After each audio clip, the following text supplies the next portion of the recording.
Hello students and welcome to Dr. S. V. Pandey English Primary School. So today we are going to start our 9th chapter that is about administration of the state.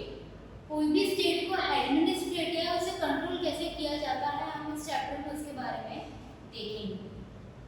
We have already learned that the administration of a country functions at 3 levels. हमने पिछले session में देखा था कि हमारा जो country का administration होता है वो 3 लेवल्स में डिवाइडेड है. Local level, state level and central level. हमने पहले भी पढ़ चुके हैं हमारा 3 लेवल में डिसाइडेड है. Local level, state level and central level. In the previous year we have learned about the working of the local self government institution. पिछले अपने क्लास में या पिछले स्टैंडर्ड्स में आपने लोकल सेल्फ गवर्नमेंट के बारे में पढ़ चुके हैं. So in this chapter we shall learn about how the administration function at the state level in the democracy. So India is a democratic country. So how the administration of the state working in the states we are seeing in this chapter. What are the function of the state government? हमें जो state government है उसके क्या क्या functions हैं वो हम देखेंगे. What are the roles of minister and members of the legislative assembly? So we have legislative assembly in our India.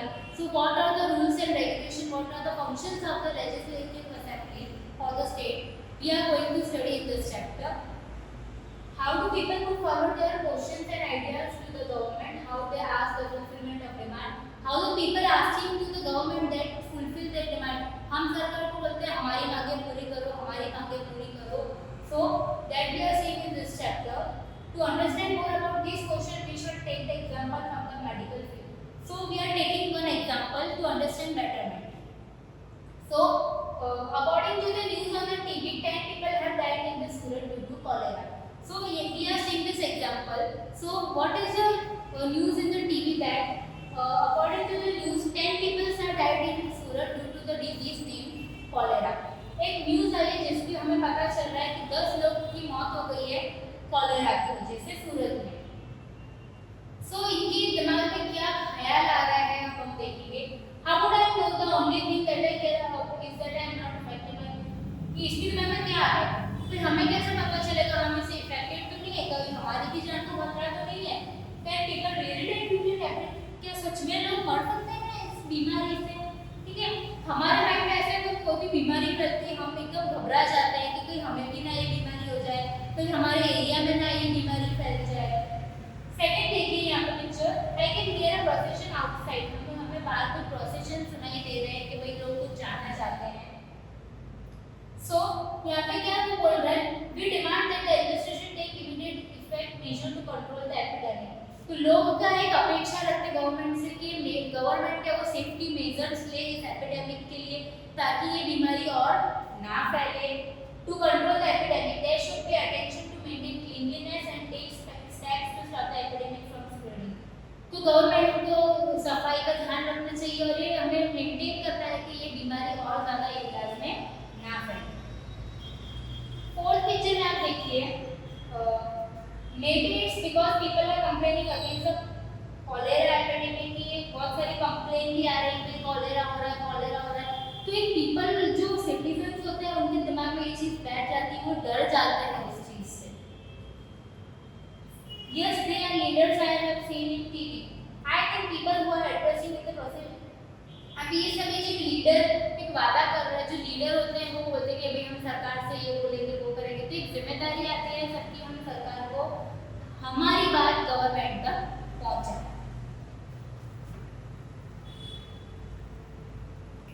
You must have read about the incident of the cholera epidemic. So काफी time पहले सूरत was affected by the cholera epidemic.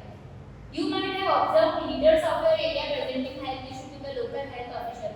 तो हमने देखा तो जो हमारे local area जो होते हैं उनके जो मेन होते हैं इश्यूज जो प्रेजेंट करते हैं अपने एरिया जो एरिया के एमएलएस होते हैं वो जो प्रेजेंट करते हैं भाई हमारे एरिया में ये प्रॉब्लम है. तो वो कोई भी प्रॉब्लम होती है किसी एरिया की तो वो बात किस तक पहुंचाते हैं, उस गवर्नमेंट तक पहुंचाते हैं, स्टेट गवर्नमेंट तक पहुंचाते हैं भाई इस एरिया में ये प्रॉब्लम है. ऐसा है कि सिर्फ एपिडेमिक के बारे में और कोई भी प्रॉब्लम, लाइट की प्रॉब्लम है आपके वहाँ पे, रोड की प्रॉब्लम है, पाइपलाइंस की प्रॉब्लम है, तो आपके एरिया के जो भी एमएलए होंगे या आपके लीडर्स होंगे ये सारी ये प्रॉब्लम्स कौन पहुँचाएगा, बिलर्स पहुंचाएंगे, किसको पहुंचाता है? स्टेट गवर्नमेंट का। तो district collector and other official, और कौन कौन से होते हैं हमारे स्टेट में दूसरे official? District collectors. But have you seen the member of legislative assembly of your area? Have you heard about the legislative? तो क्या आपने कभी लेजिस्लेटिव असेंबली के मेंबर को कभी देखा है? वो कौन होता है? MLA, member of legislative assembly. आपने कभी उनके बारे में सुना है? The legislative assembly members are known as MLA. जो लेजिस्लेटिव असेंबली के जो मेंबर्स होते हैं उन्हें एमएलए बोला जाता है, या मेंबर ऑफ लेजिस्लेटिव असेंबली भी बोला जाता है। MLAs are directly elected by the people. उन्हें कौन इलेक्ट करता है? पीपल। कैसे इलेक्ट करते हैं? वोट देके। After being elected from their constituency they become the MLAs and form the government. जैसे उनका वो इलेक्टेड होते हैं, वो के कॉन्स्टिट्यूएंसी के थ्रू क्या होते हैं? इलेक्ट होते हैं और एक सरकार बनाते हैं मिलकर। Thus we can conclude that MLAs are the representative of the people। तो हम बोल सकते हैं जो एमएलए है वो हमारे पीपल के रिप्रेजेंटेटिव्स हैं। All the states of India have a legislative assembly। India के जितने स्टेट्स हैं, हम इंडिया के हर एक स्टेट में लेजिस्लेटिव असेंबली है। Each state is divided into different constituencies। हर एक स्टेट ने अपने हिसाब से अलग-अलग constituencies में उसको डिवाइड करा हुआ है। From each constituency one representative is elected by the people। उसमें से एक रिप्रेजेंटेटिव होता है, उससे पीपल यानी जो देश की जनता है वो उसे इलेक्ट यानी वो उसे वोट के द्वारा चुनती है। The number of seats in the legislative assembly differs from the state to state and is decided on the basis of population। वो हर एक स्टेट का अपना अलग-अलग नंबर होते हैं, इसमें ज़्यादा है, इसमें कम है। तो ये किसके ऊपर डिपेंड करता है? पॉपुलेशन के ऊपर डिपेंड करता है। Election are held every 5 years। जैसे कि हम जानते हैं इंडिया में इलेक्शन हर 5 साल के बाद आते हैं। Candidates can either represent a particular party or stand for election as an independent candidate। Thus the MLAs can belong to different parties। MLA वो अलग-अलग पार्टी से बिलोंग करते हैं। कोई भी कैंडिडेट को अगर इलेक्शन में खड़ा करना है तो वो कोई पार्टी से बिलोंग करता है। जैसे कि हम जानते हैं हमारे इंडिया में डिफरेंट पार्टीज वर्क करती है।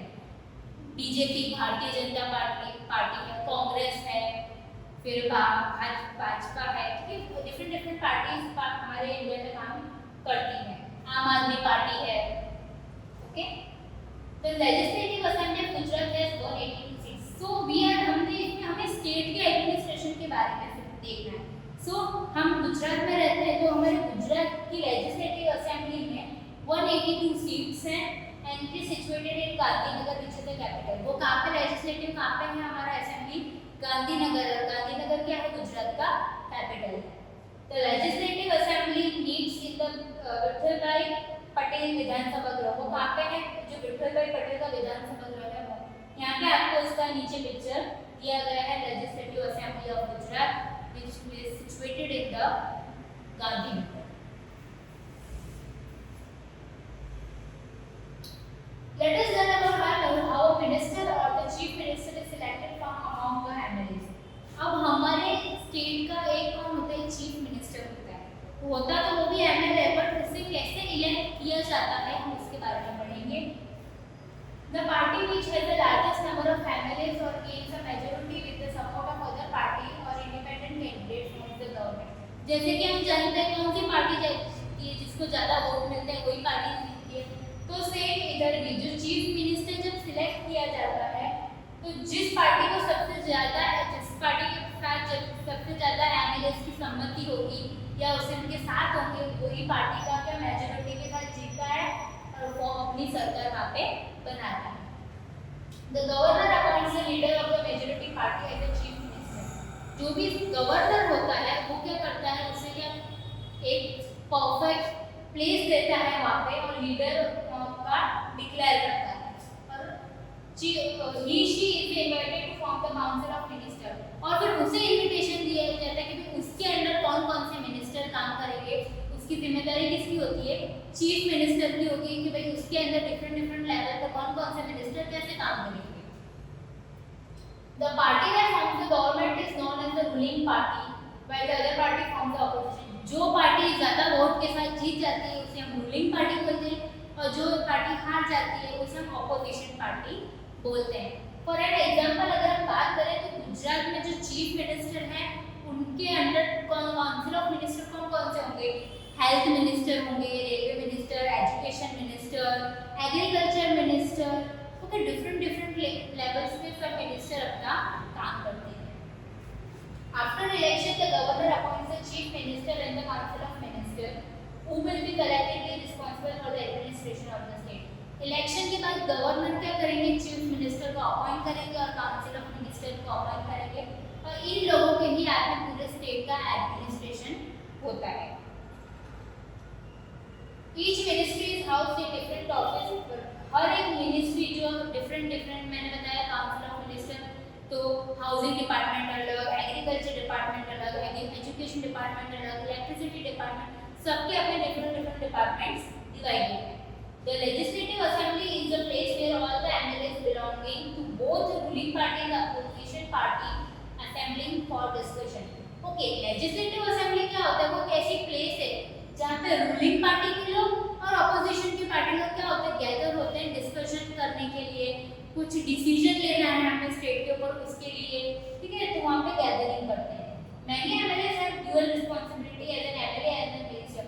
कुछ MLAs के पास dual responsibility है, वो MLA भी होते हैं और मिनिस्टर्स भी होते हैं. The other organ of the state government is the executive. एक और मोस्ट इम्पोर्टेंट हमारा ऑर्गन है स्टेट गवर्नमेंट का, वो है executive, which comprises of the governor, chief minister and council of minister. Executive के अंदर कौन-कौन से 3 लोग आते हैं, chief minister, governor and council of minister are under the head of executive department. The administrative officials who work under the guidance and control of the minister are also part of the executive body. जो भी officials हैं, जो different officers हैं, वो काम कर रहे हैं सरकार के, वो डायरेक्टली इनके अंडर आता है और इनके कंट्रोल और गाइडेंस के अंडर ही ये लोग काम करते हैं. The council of minister are called government executive while administrative official are known as administrative executive. जो काउंसिल ऑफ मिनिस्टर्स होते हैं उन्हें गवर्नमेंट एग्जीक्यूटिव बोला जाता है, while जो एडमिनिस्ट्रेटिव ऑफिशियल्स होते हैं उन्हें एडमिनिस्ट्रेटिव एग्जीक्यूटिव्स बोला जाता है. अब हम देखते हैं गवर्नर कौन है और गवर्नर के फंक्शंस क्या होते हैं. Each state of India has a governor. India के अंदर जितने स्टेट्स हैं, हर एक स्टेट का अपना खुद का गवर्नर है. Each is appointed by the president for 5 years after consulting the prime minister. अब जैसे कि मैंने बताया था, चीफ मिनिस्टर को कौन अपॉइंट करता है, गवर्नर अपॉइंट करता है. तो गवर्नर को कौन अपॉइंट करेगा, president of India. President of India किससे कंसल्ट करेंगे, प्राइम मिनिस्टर के, हाँ भाई ये इंसान सही है उस स्टेट के लिए. उनके कंसल्टिंग सहमति के बाद प्रेसिडेंट उसे अपॉइंट करेगा एज ए गवर्नर, जिस स्टेट के लिए वो काम करेगा. The governor is the constitutional head of a state and the entire administration is carried out in his or her name. जब गवर्नर को वहाँ पर कॉन्स्टिट्यूटिव हेड बनाया जाता है, पूरा एंटायर जो एडमिनिस्ट्रेशन होता है स्टेट का उसके अंडर आ जाता है. The governor ensures that the state government function according to the constitution. The functions of the governor are. Governor ensure करता है कि जो स्टेट गवर्नर का एडमिनिस्ट्रेशन है, कंट्रोल है, वो अकॉर्डिंग टू द कॉन्स्टिट्यूशन हो. अब गवर्नर के क्या क्या फंक्शन होते हैं स्टेट एडमिनिस्ट्रेशन में, वो हम देखेंगे. So, invite the leader of the majority party to form the government. different leaders को invite करेंगे government form करने के लिए. Second, administers the oath of loyalty and the constitution and of secrecy. Okay, जब हम अपने देश के लिए काम करते हैं तो ये बहुत जरूरी है, हम अपने देश के लिए काम कर रहे हैं तो एक सत्य निष्ठा से काम करें, करप्शन ना फैलाए, एक अच्छे दिल से काम करें. सीक्रेसी, कुछ बात ऐसी होती है सीक्रेट देश की, वो कहीं लीक ना हो जाए, ये एक हमें प्रतिज्ञा लेते हैं. जैसे कि हमने देखा होगा जब भी कोई प्राइम मिनिस्टर या प्रेसिडेंट बनते हैं हमें प्रतिज्ञा लेते हैं, ठीक है. Calls the legislative assembly in session and also announce the adjournment. Legislative assembly में डिफरेंट डिस्कशंस के लिए वो लोग मिलते हैं, कुछ डिसीजन लेना है, इंपॉर्टेंट इमरजेंसी आ गई है कुछ स्टेट में, उसके लिए भी ये इनका फंक्शन आता है. Every bill passed by the state legislature has to receive the governor assent. However, many bills require a prior approval. अगर कोई स्टेट में नया कानून लागू करना है, नया लॉ लागू करना है, तो उसके लिए भी गवर्नर के सिग्नेचर काफी जरूरी है. विदाउट गवर्नर के सिग्नेचर वो रूल फॉलो नहीं करा सकते, उनका अप्रूवल काफी जरूरी होता है. A bill undergoes the 3 जब तक वो बिल पास होता है उसको 3 हेड्स के अंडर वो क्या होता है, रीड किया जाता है। Before following this is send to the governor before it's become law. तो जब ये कानून बनता है उससे पहले ये चीज गवर्नर के पास जाती है, वो उसे रीड करेंगे, समझेंगे कि भाई ये पॉजिटिव है नेगेटिव है, उसका क्या इफेक्ट पड़ सकता है सब कुछ, और उसी के बाद अगर उन्हें वो ठीक लगेगा वो उसे पास करेंगे। If a bill is not signed by the governor and it is sent back to the Vidhan Sabha with his suggestion, then MLA have to debate on his suggestion. अगर गवर्नर उस पे साइन नहीं करते और वापस वो विधानसभा को लौटा देते हैं तो उसके ऊपर डिबेट हो सकती है। नहीं, वो जो हमने देखा होगा टीवी में वो झगड़ते हैं विधानसभा के अंदर, कोई नेगेटिव पॉइंट्स बोल रहा है, कोई पॉजिटिव पॉइंट्स बोलता है, फिर उसके ऊपर वापस डिसीजन लिया जाता है भाई ये चीज सही है या गलत। In an emergency the governor can issue orders like ordinance. कुछ इमरजेंसी आ गई है स्टेट में तो उसके लिए भी गवर्नर एक ऑर्डिनेंस एक बिल पास कर सकता है। अपॉइंट्स द जजेस of all the courts that work under the high court. जो हाई कोर्ट होता है, जैसे मैं बात करूं गुजरात हाई कोर्ट, तो उसके जो जजेस होते हैं उसे अपॉइंट कौन करता है, गवर्नर अपॉइंट करता है। Informs to the president about the functioning of the state government. जैसे कि मैं बात करूं हमारा जो सेंट्रल लेवल है दिल्ली, तो दिल्ली क्या करता है, वहां से बैठ के पूरे इंडिया को कंट्रोल करता है। तो गवर्नर की क्या एक फंक्शन है कि वो प्रेसिडेंट तक टाइम टू टाइम रिपोर्ट पहुंचा भाई हमारे स्टेट में ये हो रहा है, हमारे स्टेट में ये प्रॉब्लम है, अगर उन्हें सेंट्रल से कोई मदद चाहिए, ठीक है। सो ये था गवर्नर के फंक्शन। अब चीफ मिनिस्टर क्या है, कौन है, और चीफ मिनिस्टर के क्या क्या फंक्शंस आते हैं for the maintain piece and security in the administration of the state, हम देखेंगे। The chief minister is the head of the council of minister। जो council of minister उनका जो मेन हेड होता है उसे हम कौन बोलते हैं, chief minister। A very important position in the state, उनकी बहुत ही important position होती है स्टेट गवर्नमेंट के अंदर, उसे हम CMD बोलते हैं। उनके क्या क्या फंक्शंस हैं, allotting various portfolios to the different minister for the effective administration of the state। उनकी नज़र में ऐसी कोई चीज़ है जो कुछ नवा डेवलपमेंट ला सकती है, तो डिफरेंट पोर्टफोलियो जो अलग अलग जो मिनिस्टर्स हैं उन तक बात पहुंचाएंगे, फिर वो उन पे काम करेंगे। जैसे कि मैंने आपको बताया एग्रीकल्चर मिनिस्टर है, एजुकेशन मिनिस्टर है, वाटर का मिनिस्टर है, हेल्थ मिनिस्टर है, okay. Calling for meeting of council of minister है, टाइम टू टाइम मीटिंग्स करना, ताकि हमें ये भी ध्यान रखना पड़ेगा चीफ मिनिस्टर को भी जो उनके अंडर काउंसिल ऑफ मिनिस्टर काम कर रहे हैं वो सही से काम कर रहे हैं कि नहीं। Supervising the work of every minister and guiding, उन्हें गाइड करना पड़ेगा, सुपरवाइज करना पड़ेगा। Informing the governor about decision taken by the council, जो भी वो लोग डिसीजन लेते हैं काउंसिल ऑफ मिनिस्टर वो कौन पहुंचाएगा गवर्नर को, चीफ मिनिस्टर। फिर गवर्नर किसको पहुंचाता है, प्रेसिडेंट को। तो ये पूरा क्या है, पैनल चलता है। Forming a new council of minister, अगर उन्हें जरूरत पड़ी तो वो न्यू काउंसिल ऑफ मिनिस्टर भी फॉर्म कर सकते हैं। The Council of Ministers frame policies for allotted subject or department related to the state government and executive। Council of Ministers different subjects के बेसिस पे अलग अलग पोर्टफोलियो या अलग अलग पॉलिसीज भी बना सकती हैं। It is also introduce a bill in the legislative assembly, वो बिल प्रेजेंट कर सकती है legislative assembly में। The finance minister of the state introduce the budget in the legislative। जैसे कि हम देखते हैं हर साल देश का बजट आता है, भाई देश को अब कितने पैसों की जरूरत है, कौन से स्टेट को कितना पैसा चाहिए।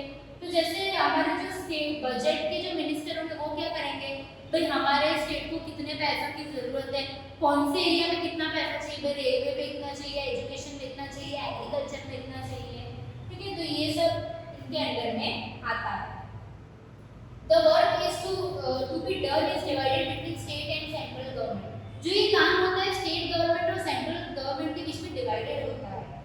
The state government function at the state level and the union government function at the national। जो स्टेट गवर्नमेंट है वो स्टेट लेवल पे काम करती है, जो नेशनल है वो यूनियन लेवल या सेंट्रल लेवल पे काम करती है।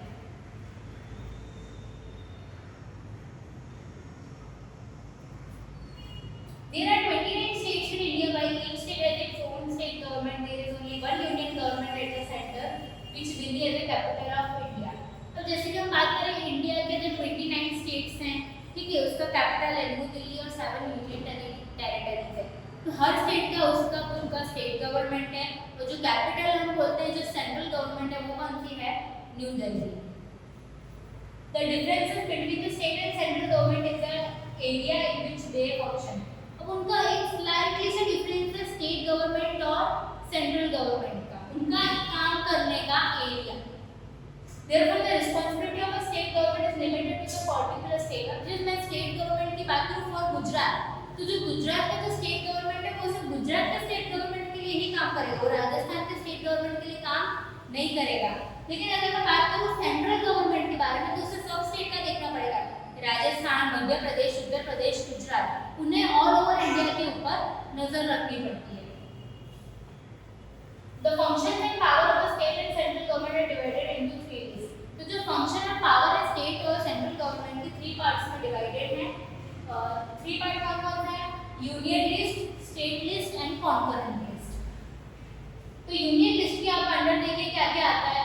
तो जो यूनियन गवर्नमेंट की जो डायरेक्टली सेंट्रल के अंडर आता है वो कौन कौन सी चीजें हैं, टोटल 97 सब्जेक्ट्स हैं। बहुत ही लंबी चौड़ी लिस्ट है, लेकिन हमें कुछ यहाँ पे दिए गए हैं, हम देखते हैं इसके बारे में।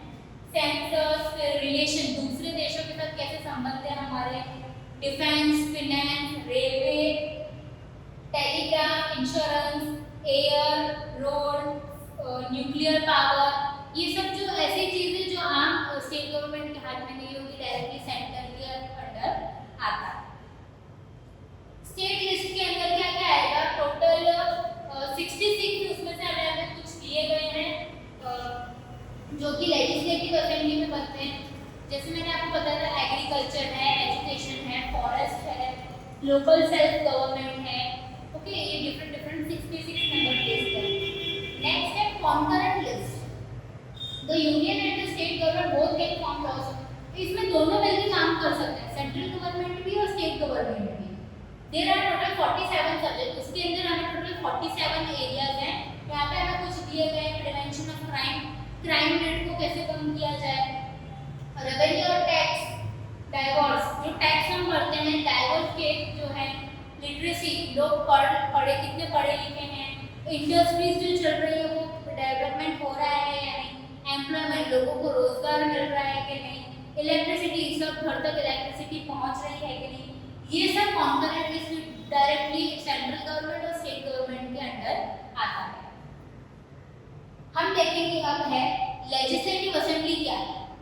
Marina Agnan and the other student of the school were very excited about their trip to Gandhinagar, the capital of Gujarat. Marina Agnan ये सब स्टूडेंट को स्कूल से कहां जाने वाले थे, जो गुजरात की लेजिस्लेटिव असेंबली है गांधीनगर में, वो वहां पे ट्रिप के लिए, जो स्टडी टूर होता है उसके लिए जाने वाले होते हैं। आफ्टर द सिक्योरिटी चेक, और जैसे कि हम जानते हैं जहाँ पे भी ऐसे गवर्नमेंट एरियाज होते हैं वहाँ पे सिक्योरिटी काफी टाइट होती है, तो जब वहाँ पे सिक्योरिटी चेकिंग हो जाता है, दे वेंट अपस्टेयर्स, ऊपर जाते हैं, there are arrangements made for visitor from the where they could see the grand hall downstair. वहाँ पे डिफरेंट अरेंजमेंट ताकि वहाँ से देख सके भाई लेजिस्लेटिव असेंबली कैसा दिखता है, वो कैसे वहाँ पे लोग बैठे हैं, कैसे डिस्कशन हो रहा है वहाँ पे। Seating arrangement for the members of the legislative assembly was made in meeting hall. वहाँ पे सीटिंग अरेंजमेंट्स किए गए होते हैं जो भी मिनिस्टर्स या एमएलएस आते हैं वहाँ पे। On that day, a current issue was to be discussed in the legislative assembly. Usually, in the legislative assembly, the MLA can express their view during a question answer session. उस जो legislative assembly में जैसे मैंने आपको बताया कोई भी important discussion होता है, decision लेना होता है, या question answer कोई कुछ पूछ रहे हैं, हमें ये दिक्कत है, हमें ये प्रॉब्लम है, हमें अपने स्टेट में ये करना है, ये सब जो बात होती है, वो क्या करते हैं, क्वेश्चन पूछ सकते हैं या अपने सजेशन भी दे सकते हैं, भाई हमें ऐसा नहीं ऐसा करना चाहिए स्टेट के लिए। The member give their feedback on the issue. फिर अगर कोई हमें सजेशन देता है फिर उसके लिए कितने लोग सहमत है, नहीं भाई ये सही बोल रहा है, कुछ लोग ना भी बोलेंगे नहीं ये गलत है। तो the question answer briefing about the measure being taken by solve, तो इस पूरे एक डिस्कशन के लिए काफी सारी डिटेल्स वहाँ पे डिस्कस होती है।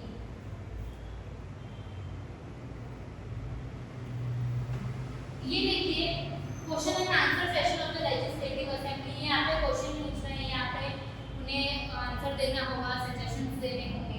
We often come across on the television or in the newspaper the decision that are taken by the chief minister and other minister in order to run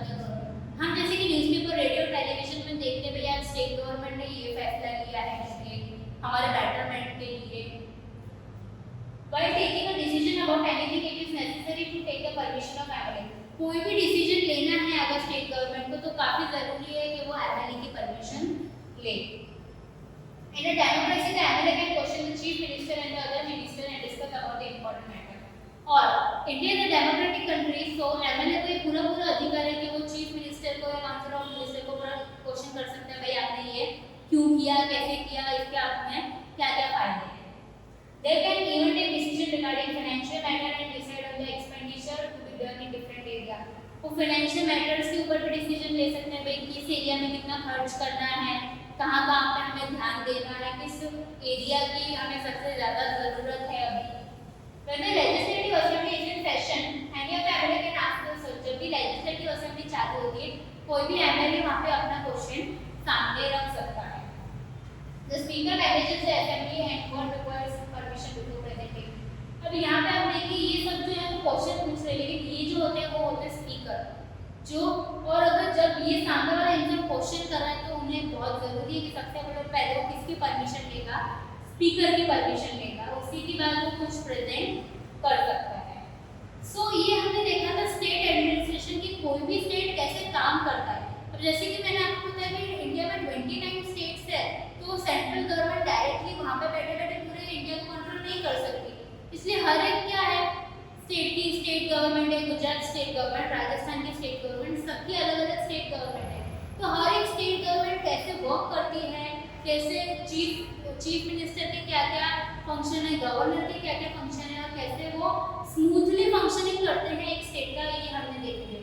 so I hope you all are understand this chapter very well. Thank you very much.